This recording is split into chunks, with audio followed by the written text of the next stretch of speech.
So today's topic is, this is the one of the favorite listen word of medicine is in young doctors. The word is AIDS, AIDS, acquired immunodeficiency syndrome. Will anybody will tell me that why given name is AIDS? In straight words, what is AIDS? है क्या AIDS? This is the full form. I already told you. T cells, CD4 cells, all. AIDS को AIDS नाम क्यों दिया गया है? कोई नाम क्यों इन्वॉल्व है? ये तो इसलिए दिया गया क्योंकि ये सिंड्रोम है ना? फिर सिंड्रोम का तो डिफाइन हो गया, फिर एक्वायर्ड किस लिए? हाँ, ट्रांसमिट होता है इसलिए एक्वायर्ड है।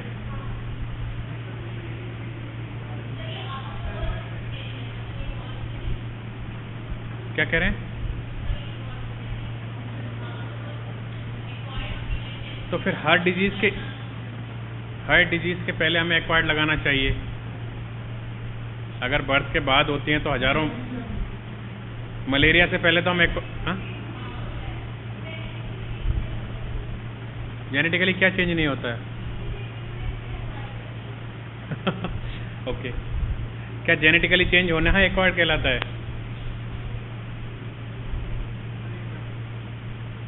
हाँ, इम्यूनिटी, हाँ, डेफिशिएंसी ना, एक्वायर्ड इम्यूनिटी में डिफेक्ट।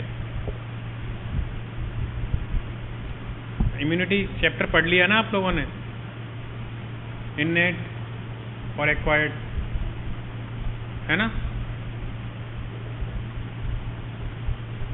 हमारे को इन्फेक्शन होता है, जैसे अभी जो हम वैक्सीनेशन कर रहे हैं कोविड का, कर रहे हैं ना, कोविड का वैक्सीनेशन शायद सबका हो चुका, आप लोगों में तो मेडिकल पर्सन का तो सबका ही हो गया। इसमें हम एक तरह की एंटीबॉडीज डेवलप कर रहे हैं, है ना? जो जब भी कभी कोरोना वायरस एंटर करे तो एंटीबॉडीज हमारे पास हो। हमने कोई चीज़ एक्वायर्ड की है ना?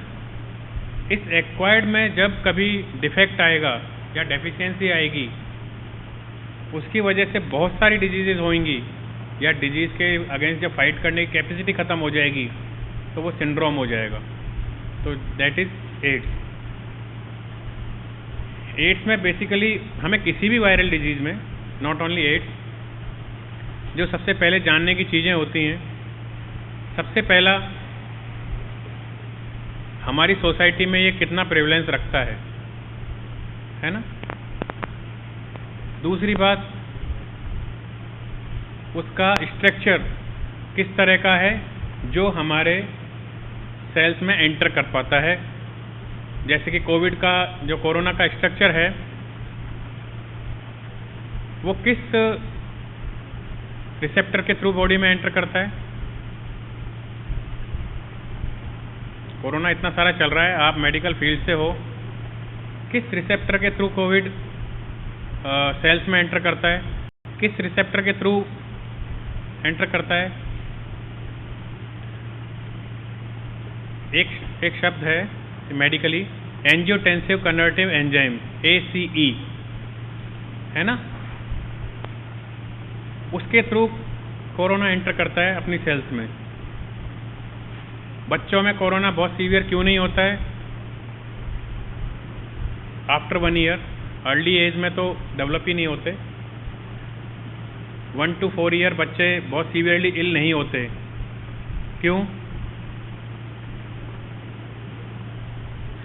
क्योंकि उनके एज डेवलप नहीं होता है अच्छे से, तो वो सेल में एंटर ही नहीं कर पाते, तो वो उस तरह के सेलुलर चेंज नहीं कर पाते जो उनको सीवियरली सिक करे, इल करे, है ना?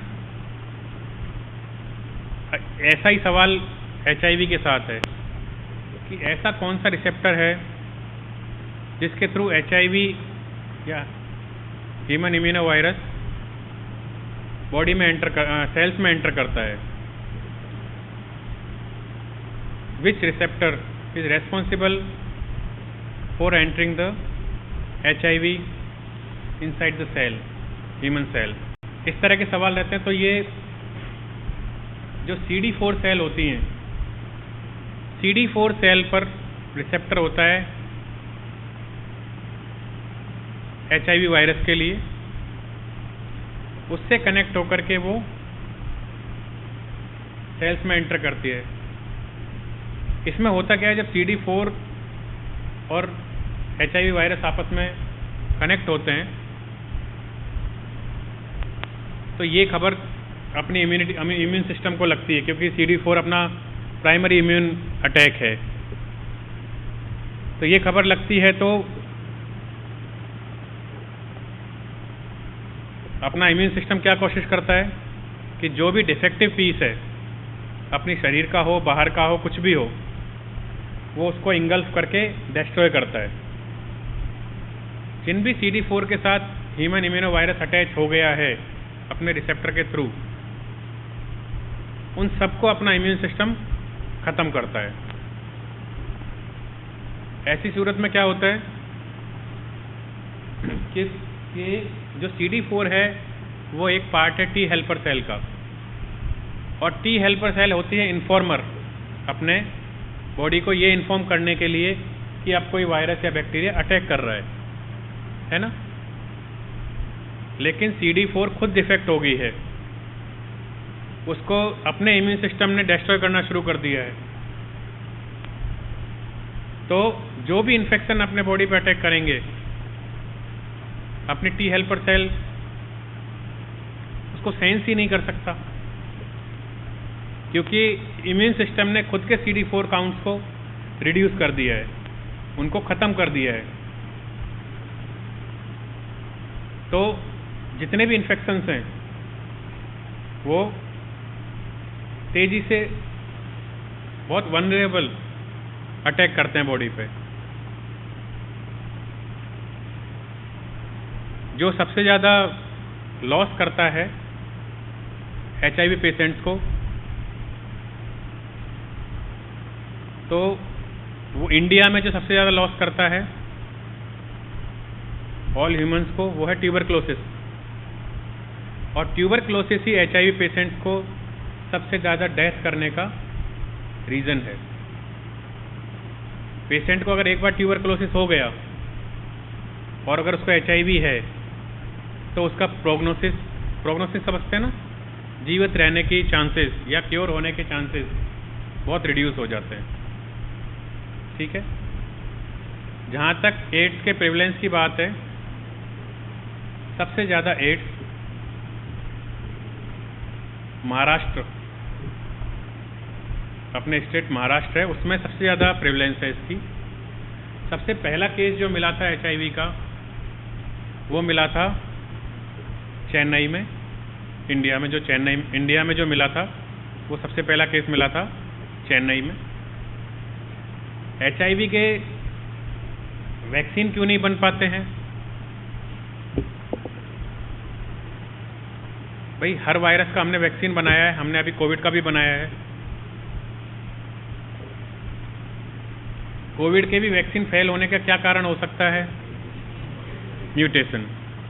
तो HIV का जो वायरस है वो दुनिया के सबसे ज़्यादा म्यूटेटेड होने वाले वायरसेस में से एक है। तो जिन वायरसेस में बहुत हाईली म्यूटेशन होता है उनका वैक्सीन बनाना नॉट इजी। और दूसरी बात यह है कि हम जो वैक्सीन बनाते हैं उसमें एंटीबॉडीज़ डेवलप करते हैं, है ना। लेकिन इसकी जो पैथोफिजियोलॉजी है उसमें जो वॉल है, जो फाइटिंग वॉल है, वही डिस्ट्रॉय हो जाती है। तो अगर हम किसी तरह से एंटीबॉडी जनरेट करा भी दें और फिर भी HIV वायरस एंटर कर गया है तो केवल वो एंटीबॉडीज़ को एक्टिवेट कर सकता है। लेकिन जो एक्टिवेट एंटीबॉडी है वो भी किसकी हेल्प से चलेगी? CD4 काउंट से या T हेल्पर से लेकिन उसको वो हमारी बॉडी ही डिस्ट्रॉय कर चुकी है। अगर HIV एंटर कर गया है तो हमारे पास ये कुछ इस तरह से है कि हमने एक लैपटॉप या कंप्यूटर में एक एंटीवायरस डाला, हमारे पास एंटीवायरस है, सारी सिक्योरिटी है, लेकिन कोई ऐसा वायरस दूसरा आया जो ये जानता है कि इसके पास एंटीवायरस है, लेकिन वो आपके एंटीवायरस की ही फाइल को करप्ट कर दे, तो उससे डबल नुकसान होता है। पहला तो वायरस नुकसान करेगा, दूसरा एंटीवायरस नुकसान करेगा। अव्वल तो HIV अपने आप में नुकसान करेगा, और HIV के अगेंस्ट जो हमारा रेस्पॉन्स आएगा, हमारा इम्यून रेस्पॉन्स आएगा, वो भी इतना डिफेक्टिव होगा कि वो अदर डिजीज़ को इनवाइट करेगा। हमारे पास रॉ मटेरियल नहीं है तो बिल्डिंग का टारगेट ले सकते, बिल्डिंग नहीं बना सकते, तो इसलिए इसमें वैक्सीनेशन फेल है। कोशिश हैं, चल रही हैं, आगे कोई सक्सेस मिले तो अलग बात है। HIV पहले एक ही टाइप का हुआ करता था, लेकिन अब HIV दो तरह का है, HIV-1 and HIV। Major case आज सोसाइटी में HIV-2 के हैं। HIV जो वायरस है वो एक रेट्रो वायरस है। रेट्रो वायरस है मतलब रिवर्स ट्रांसक्रिप्शन पर काम करने वाला वायरस है HIV वायरस। अगर हम HIV को मारने जाते हैं किसी ड्रग के थ्रू, तो वो क्योंकि उसने हमारे DNA जैसी कॉपी कर ली है रिवर्स ट्रांसक्रिप्शन से, तो हम हमारी सेल को भी डेड करते हैं। इसीलिए जब भी कोई पेशेंट HIV वायरस के HIV पेशेंट किसी मेडिकेशन पे होता है, एड्स का स्ट्रक्चर, उसका रेप्लिकेशन, वो कितना वायलेंट है, वो कहाँ पर ज़्यादा है, इन सब के बाद हम उसे ट्रीट कैसे करें। तो इसके लिए जो है एंटी रेट्रोवायरल थेरेपी होती है। रिवर्स ट्रांसक्रिप्टेज इनहिबिटर्स होते हैं, जो ड्रग नाम आपने सुने हों, जाइडोविडिन, नहीं सुने हो तो आगे सुनेंगे आप, है ना, या जिनके पीछे विडीन लग रहा हो, है ना, रिवीन लग रहा हो, तो ये जो ड्रग्स हैं ये एंटीवायरल हैं।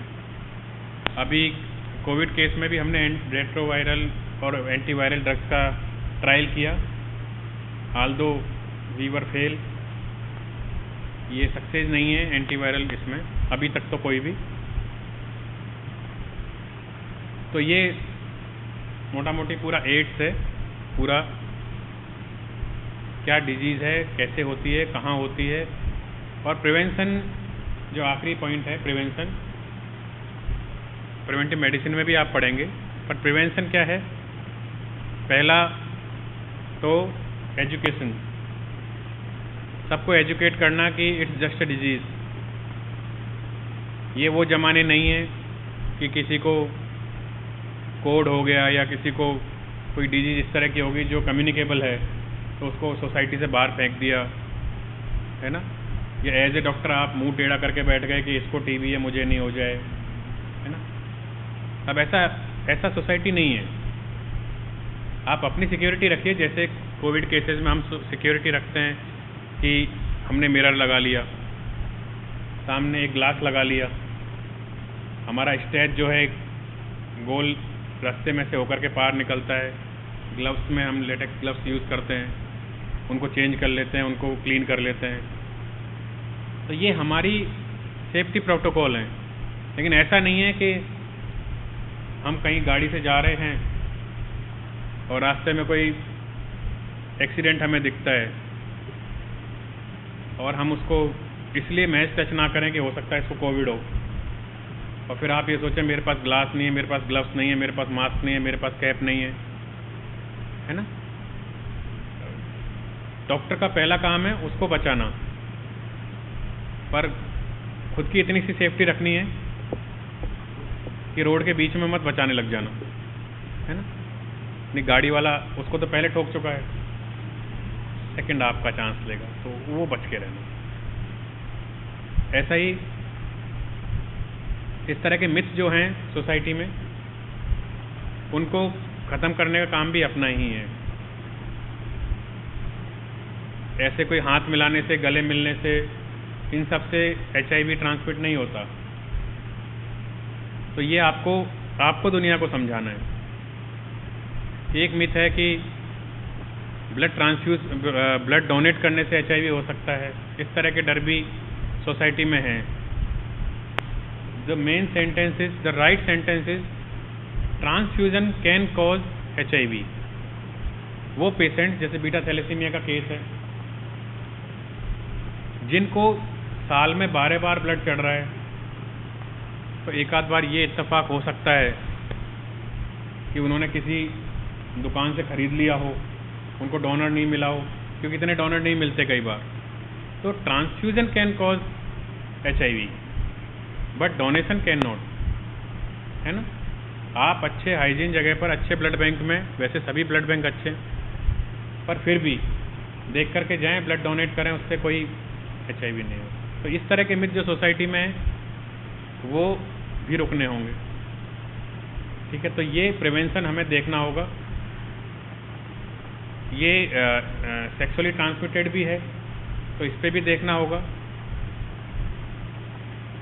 और ये जो ट्यूबरकुलोसिस है, वो उन पेशेंट में बहुत पेशेंट को बहुत क्रिटिकली इल कर देता है जिनको HIV है।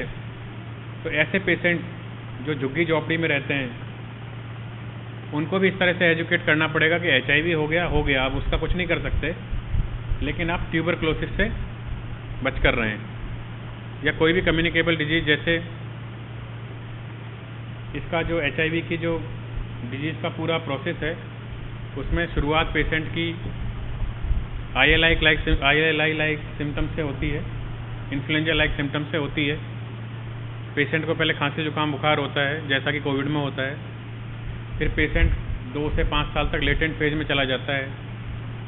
फिर उसको कभी कुछ हल्के फुल्के सिम्टम्स होते हैं, फिर उसको सीवियर सिम्टम्स होते हैं। तो ये 10 साल तक का पूरा सिस्टम है। और कईयों को आजीवन सिम्टम नहीं आते, लेकिन वो कैरियर होते हैं। तो ये इसकी सबसे ख़तरनाक चीज़ है कि पेशेंट का पता नहीं चलता कि वो ट्रांसमिट कर रहा है, लेकिन वो सोसाइटी में बहुत तेज़ी से इस डिजीज़ को फैला रहा है ना। तो इन चीज़ों की एजुकेशन और इस पर वर्क करना होता है हम सबको। इम्यूनिटी इसमें इसलिए, अब जो स्लाइड वाली काम है वो कर लेते हैं, क्योंकि ये इम्यूनिटी को डिफेक्ट करता है। ठीक है, इम्यूनिटी होती कैसी है? ये WBC वाइट ब्लड सेल जो हैं, इसमें जो न्यूट्रोफिल्स हैं वो बैक्टीरिया पे अटैक करते हैं। बी लिम्फोसाइट एंटीबॉडीज बनाती हैं। T लिम्फोसाइट वायरस, फंगाई और सब बैक्टीरिया पर। ये इम्यून सिस्टम है अपना। इसमें आपने इम्यून सिस्टम पढ़ लिया ना? इम्यून सिस्टम नहीं पढ़ा? T बीटा सेल और ये सब न्यूट्रोफिल्स और ये, तो ये इम्यून सिस्टम के जो कंपोनेंट हैं, ये लिम्फोसाइट्स हैं। T4 lymphocyte, B lymphocyte. हमारा जो मेन टारगेट है वो है T लिम्फोसाइट का CD4 टाइप, ओके, जिसको अटैक करता है ह्यूमन इम्यूनो वायरस। ठीक है, HIV uses CD4 cell for replication, है ना। ये क्वेश्चन कई बार आता है। ठीक है, इसको रेप्लिकेशन को ट्रांसक्रिप्शन में बदल देते हैं, ट्रांसक्रिप्शन को ट्रांसलेशन में बदल देते हैं।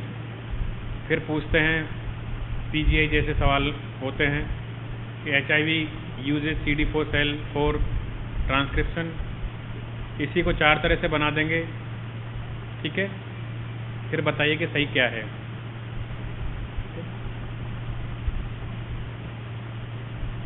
ये स्ट्रक्चर है। ये इसके 2 ग्लाइकोप्रोटीन हैं। ये नंबर आपको याद रखने होगा। GP120 या ग्लाइकोप्रोटीन 120 एंड GP41 जो CD4 पर अटैच होता है और फिर सेल के अंदर जाता है। ठीक है, ये इस तरह का स्ट्रक्चर है इसका।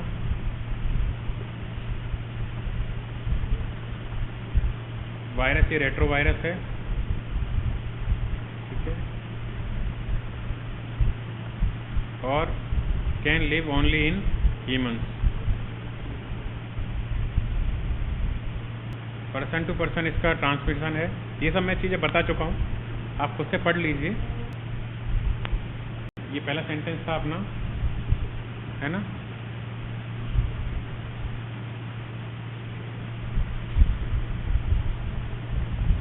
फर्स्ट केस है, इसको याद करने का मैंने जो तरीका निकाला था वो ये है कि मेरे जन्म के 1 साल बाद HIV भारत में आया, लेकिन इसमें मेरा कोई हाथ नहीं था। और डेवलपमेंट में ही नहीं, HIV में भी हम तीसरे दर्जे के देश हैं। ठीक है ना, 3rd रैंक आती है हमारी HIV में। ट्रीटमेंट में हम सेकंड लार्जेस्ट कंट्री हैं।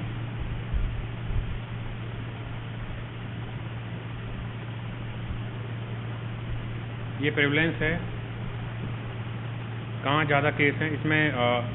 आंध्र प्रदेश 5 लाख बता रखा है, ये 2013 का डाटा है। ओके,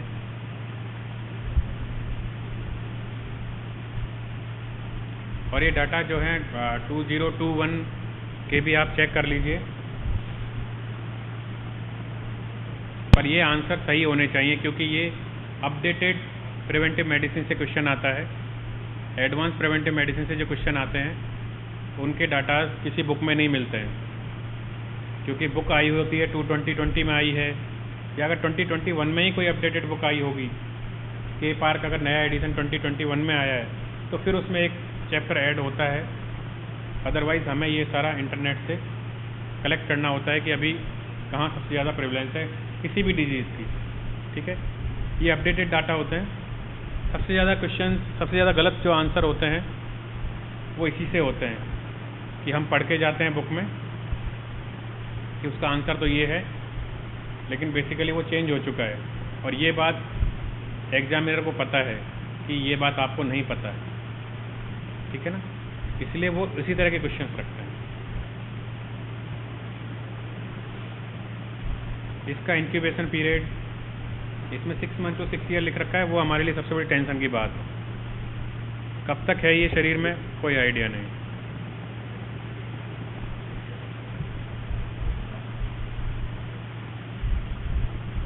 पॉजिटिव एजेंट ये है ही।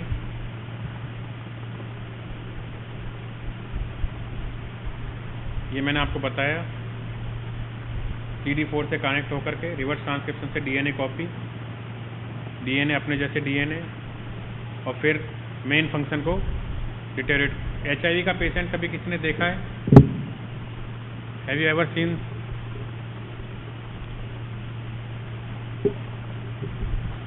चलो आपकी पोस्टिंग्स लगेंगी तब आप HIV का पेशेंट देखेंगे। जो उसका बॉडी मास इंडेक्स है वो एक सामान्य व्यक्ति से आधा होता है ना। मतलब अगर 5.5 हाइट का बंदा का वेट 62 होना चाहिए, 62 किलो, तो उसका आपको 36 किलो ही मिलेगा, है ना। उसके केवल बोन्स दिखेंगे आपको, दांत बाहर दिखेंगे, तो बहुत केकेक्सिक होता है, क्योंकि उसका पूरा जो फॉर्मेशन है इम्यूनिटी का वो डिस्टर्ब हो चुका है, और उसके अंदर इतने सारे डिजीज चल रहे होते हैं कि वो इस तरह का स्ट्रक्चर हो जाता है। उसके खुद के जो सपोर्टिव प्रोटेक्टिव वायरसेस, जो बैक्टीरिया जो अपने बॉडी के अंदर हैं, वही उसके अगेंस्ट काम करने लग जाते हैं। वायरल रेप्लिकेट करता है 8 to 10 ईयर। CD4 सेल की डेथ होती है, इम्यून सिस्टम और डिस्टर्ब होता है। ऑपरेशनिस्टिक बैक्टीरिया जो है, और आपके लिए 3 वर्ड मैं आपको देता हूँ, कापोसी सार्कोमा, कापोसी स्पॉट और कॉप्लिक स्पॉट, है ना। ये 3 वर्ड पे हमेशा क्वेश्चन आता है, कोई सा भी एग्ज़ाम हो, इन 3 वर्ड पे हमेशा हम कंफ्यूज रहते हैं। जो 8 के साथ क्वेश्चन आता है, कापोसी सार्कोमा, कापोसी स्पॉट और Koplik spot.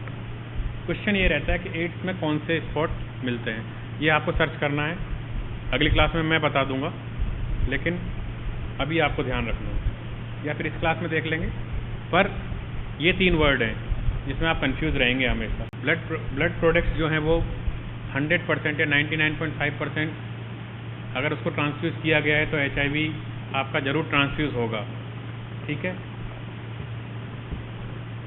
Vaginal fluid, semen, इससे ट्रांसफ्यूज़ होने की, और ब्रेस्ट मिल्क, इससे ट्रांसफ्यूज़ होने की प्रोबेबिलिटी 1% होती है।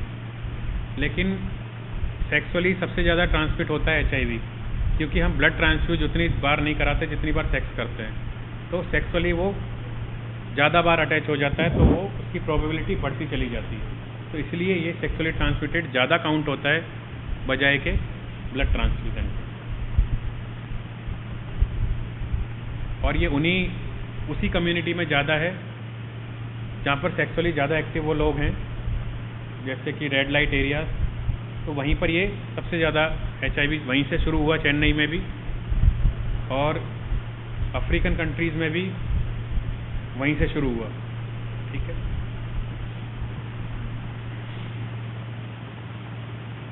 मदर टू बेबी भी ट्रांसफ्यूज होता है, लेकिन इसमें हम कोशिश करते हैं कि बेबी को ये ट्रांसफ्यूज नहीं हो। इसमें पहली ट्राई करते हैं कि हम बजाय नॉर्मल डिलीवरी के सिजेरियन करें, प्लेसेंटा को अर्ली डिटैच करें, और रेट्रोवायरल थेरेपी भी जल्दी शुरू करें बच्चे की, तो उसको ज़्यादा जल्दी से ट्रांसफ्यूज नहीं हो, या माँ की पहले चालू रखें और फिर बेबी को उसके जो फाइटिंग इम्यूनोग्लोबिन्स हैं वो हम ऑलरेडी बेबी को और मदर को दे देते हैं, तो जिससे वो HIV बहुत तेज़ी से वहाँ पर डेवलप नहीं होता और बच्चा बच जाता है। सिरिंजेज, नीडल्स, जो पेशेंट ड्रग लेते हैं, रेजर्स जहाँ शेविंग वगैरह होती है, जिन बार्बर शॉप पे हम जाएं तो कई पुराने ज़माने में, अब तो कोई नहीं है, लेकिन एक ही रेज़र हुआ करता था, उसमें ब्लेड नहीं बदलती थी, तो वो रेज़र पे की वजह से भी बहुत सारा HIV अपनी कंट्री में फैला। उसके बाद अब चेंज होने लग गया है, प्रो सेक्स है ही। ये जो मिथ हैं वो हमें जो ख़त्म करने, hugging, contact with sweat, tears, urine, faces, bathing, swimming in same pool, cooking, ये सबसे HIV नहीं फैलता। लेकिन कौन सा वायरस है जो इस सबसे भी फैल सकता है? कोविड के अलावा और कौन सा वायरस है? हेपेटाइटिस B, है ना, सबसे नहीं लेकिन मोस्ट से वो फैल सकता है, ठीक है। इसलिए हेपेटाइटिस B ज़्यादा डेंजरस है HIV से, पर HIV की लेटेंट फेज बड़ी है, इसलिए वो हमें ख़तरनाक लगता है। हेपेटाइटिस B के पेशेंट को हम 3 महीने में, बड़े से बड़ा 1 साल में डायग्नोस कर लेते हैं। उसका लीवर इतना तेज़ी से ख़राब होता है कि वो पकड़ा जाता है।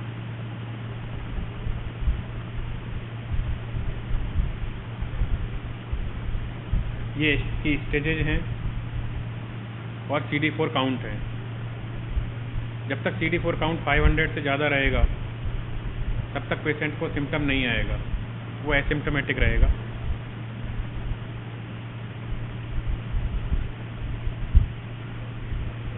तो हम एड्स कब डिफाइन करते हैं?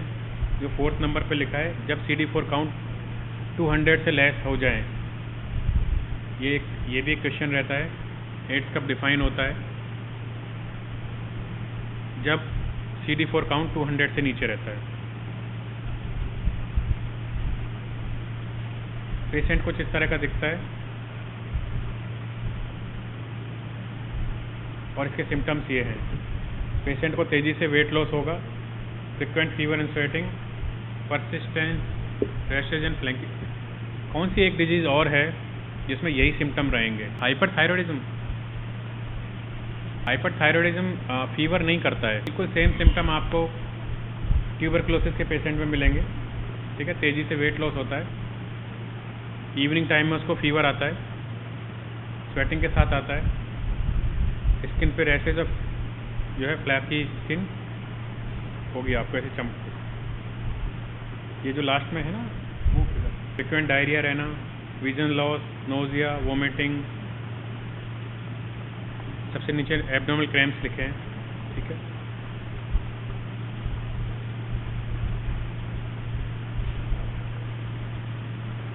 HIV पेशेंट को अर्ली डायग्नोस करने के लिए कुछ सिम्टम्स होते हैं, आल्दो आपके लिए जल्दी है, लेकिन उसका सबसे पहले जो बॉल टाइम है वो चेंज हो जाता है।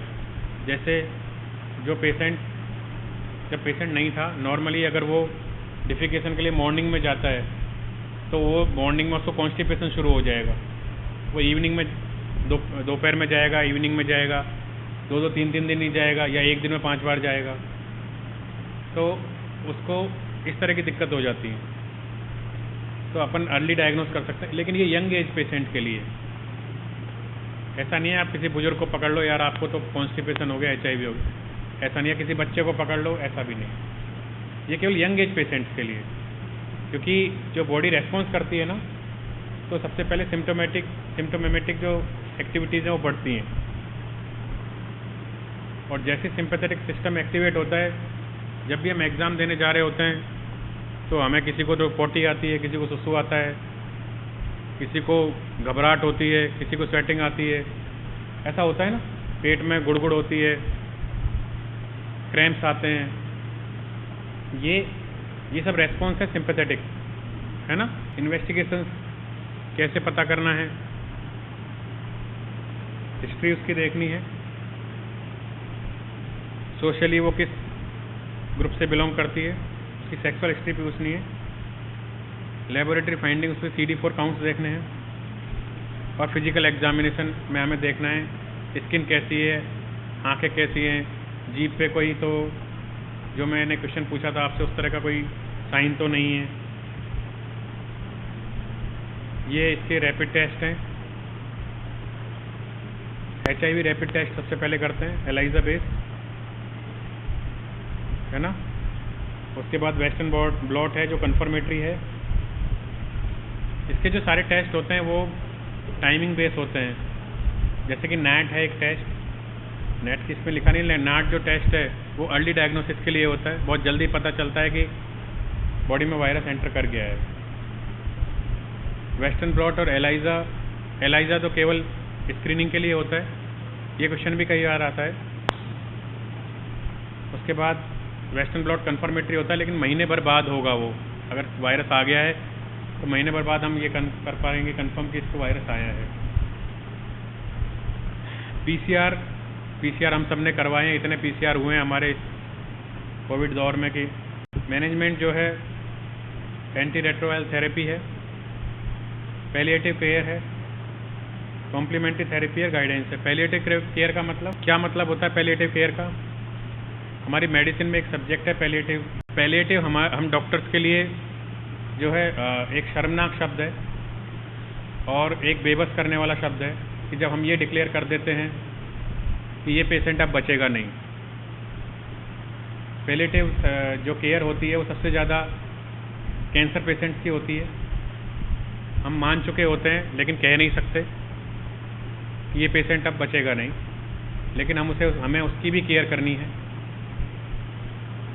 तो उसमें करते क्या हैं हम पेशेंट को पीसफुल डेथ के लिए तैयार करते हैं।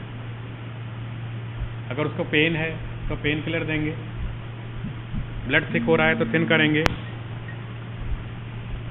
और भी कोई सिम्टम जो उसको आता है उसको ट्रीट करने की कोशिश करते हैं। उसको सेडेशन देते हैं जिससे वो सो सके। और डॉक्टरी लाइफ में आप ये देखेंगे कि पैलिएटिव केयर में हम सभी फेल हैं, क्योंकि इसके जो पैलिएटिव पेशेंट होता है उस पर ये ड्रग्स भी इफ़ेक्टिव नहीं रहती हैं। हम पेन किलर देते हैं वो भी इफ़ेक्टिव नहीं है, पेन किलर हाई से हाई देते हैं वो भी इफ़ेक्टिव नहीं है, और पेशेंट आपसे पूछता ही रहेगा उसके अटेंडेंट तो उसको छोड़ ही चुके हैं, ये मान चुके हैं, लेकिन पेशेंट आपसे बार बार पूछता रहेगा कि अभी मेरा दर्द नहीं जा रहा, आप डॉक्टर साहब कोई ऐसी मेडिसिन दो। पैलिएटिव केयर में जो सबसे ज़्यादा सीखने की बात है वो ये है कि हमें काम होकर के उसको जो हमारी नॉलेज है और हमारे सीनियर की नॉलेज है, बस उससे उसको मेडिसिन दे देनी है। पैलिएटिव में जो सबसे बड़ी गलती डॉक्टर्स करते हैं, जिनको कम जानकारी होती है, नए नए डॉक्टर लगते हैं, पैलिएटिव में हम कोशिश करते हैं ज्ञान देने की, है ना। पैलिएटिव में ज्ञान देने से डॉक्टर का वो पेशेंट का कोई भला नहीं होता, उसको उस समय केवल आराम चाहिए। तो उसको उस समय ट्रीटमेंट देना और आगे बढ़ जाना। आपने अपने जीवन में क्या सीखा है, क्लासेस में क्या सीखा है, पैलिएटिव केयर में इसका कोई मायने नहीं है, ठीक है ना। उसको उस समय पेशेंट को रिलैक्स करो, अगर वो रिलैक्स हो जाता है तो वेल एंड गुड, क्योंकि ऐसा मत सोचिए कि रिलैक्स होने के बाद उसको अगली बार घंटे भर बाद उसको वो सिम्टम वापस नहीं होंगे, है ना। उसको वापस वही सिम्टम होंगे, आपको वापस वही करना है। तो रिलैक्स होने के बाद ये नहीं कि मैंने उसको सही कर दिया, क्योंकि घंटे भर बाद वही कंडीशन फिर आने वाली है, आप उसको धीरे धीरे मरता हुआ देखेंगे, ठीक है। तो ये एक्सपीरियंस आपको पैलिएटिव केयर में होगा, और ये एक्सपीरियंस आपको आईसीयू में सबसे ज़्यादा होते हैं। और एचआईवी पेशेंट्स में पैलिएटिव केयर में हम यही करते हैं, पेशेंट को फ्रिक्वेंटली फीवर आ रहा होता है, फीवर का मेडिसिन देते हैं, आईएम देते हैं, आईवी देते हैं, जो भी कोशिश होती है, क्योंकि लीवर भी उसका कॉम्प्रोमाइज़ हो चुका है, तो उसको जो ड्रग का मेटाबॉलिज्म है वो भी सही नहीं होता, ड्रग बॉडी पे इफेक्ट ही नहीं करती है, तो हम उसको स्पॉन्जिंग करते हैं। जो भी तरीका हो, स्पॉन्जिंग में डॉक्टर्स डरते हैं, हम इसे टच करेंगे हमें नहीं हो जाए फलां फलां 10 चीज़ें, लेकिन वो आप सीख जाएंगे।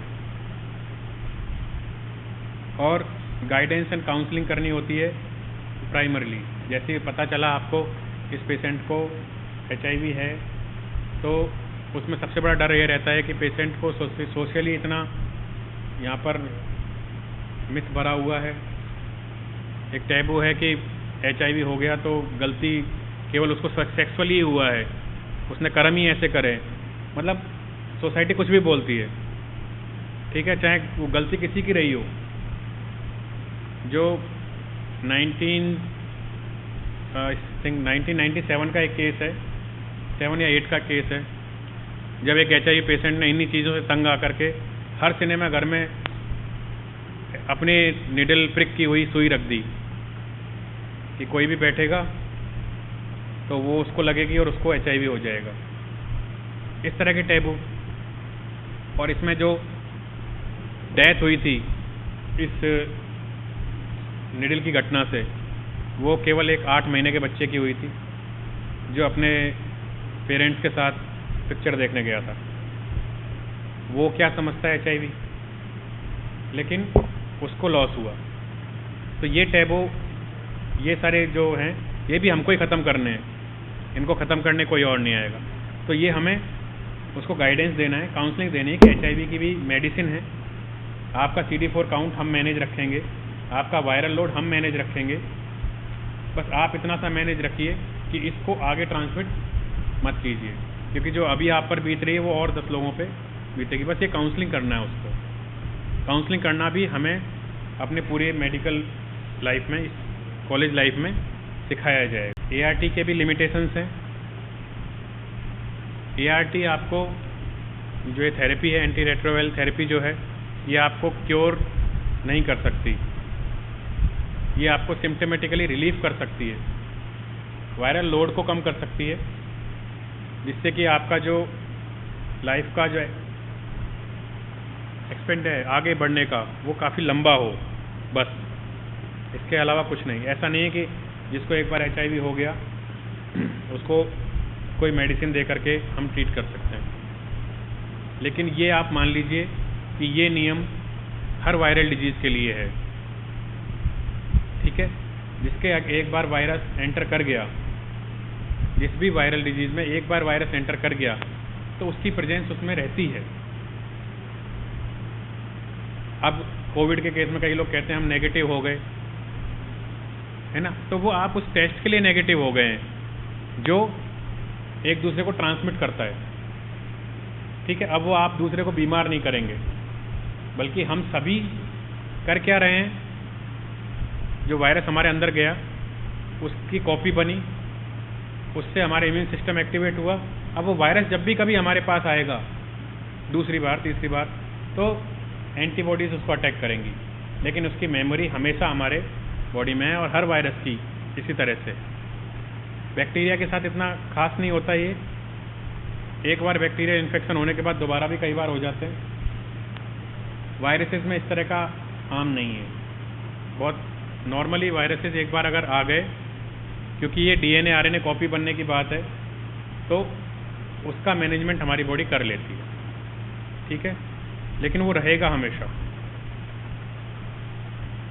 और इसमें जो सबसे बड़ी बात है, एआरटी हमको पूरी ज़िंदगी लेनी है, और अब गवर्नमेंट के सपोर्ट से एआरटी फ्री में मिलती है।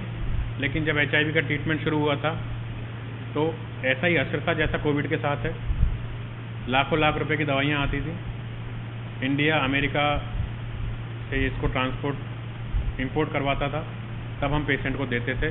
लेकिन एक एक रेट्रोवायरल थेरेपी 50-50, 60-60 हज़ार रुपये का एक एक इंजेक्शन आता था।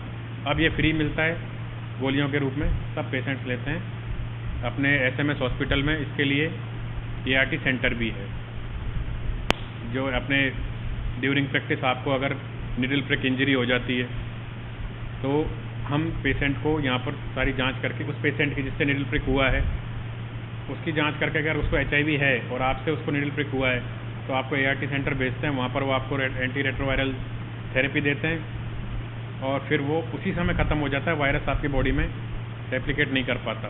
तो निडल प्रिक से बहुत ज़्यादा ऐसा घबरा जाने का नहीं, क्योंकि अर्ली 3 डेज़ में अगर वो थेरेपी दे दी गई जाइडोविडिन वगैरह, तो वायरस अपनी बॉडी में रेप्लिकेट नहीं करता है, ठीक है। और अगर किसी आपके दोस्त साथी किसी को इस तरह का प्रिक होता है तो आप उसको ये समझा सकते हैं कि भाई डिले नहीं करना है, पहले उनकी सारी जांचें कराओ, फिर आप थेरेपी लो, फिर आपके 3 महीने बाद आपकी जांच करो। ये कंट्रोल कैसे करते हैं, वायरसेस को रेप्लिकेट होने से रोक, ये सारी बातें मैं बता चुका हूँ, पैलिएटिव केयर बता चुका हूँ। ये अदर थेरेपीज़ हैं, yoga, massage, aroma, relaxation, laughter, music, hydration, hydrotherapy सब। प्रिवेंशन में आपको बता चुका हूँ। प्रिवेंटिव मेडिसिन में आप प्राइमरी, सेकेंडरी, टर्सरी प्रिवेंशन पढ़ेंगे, ठीक है। प्राइमरी हम जो कर रहे हैं अभी, वैक्सीनेशन लगा रहे हैं, पढ़ा रहे हैं बच्चों को, ये प्राइमरी है, ठीक है। क्लिनिक पे दे रहे हैं, सेकेंडरी है, हो जाने के बाद कर रहे हैं, टर्सरी है। प्राइमरी ये अनइन्फेक्टेड पर्सन पे हम एजुकेशन देते हैं, उसको वैक्सीन देते हैं। जो साथ रह रहे हैं उनको रहने का सिखा रहे हैं, तो सेकेंडरी है।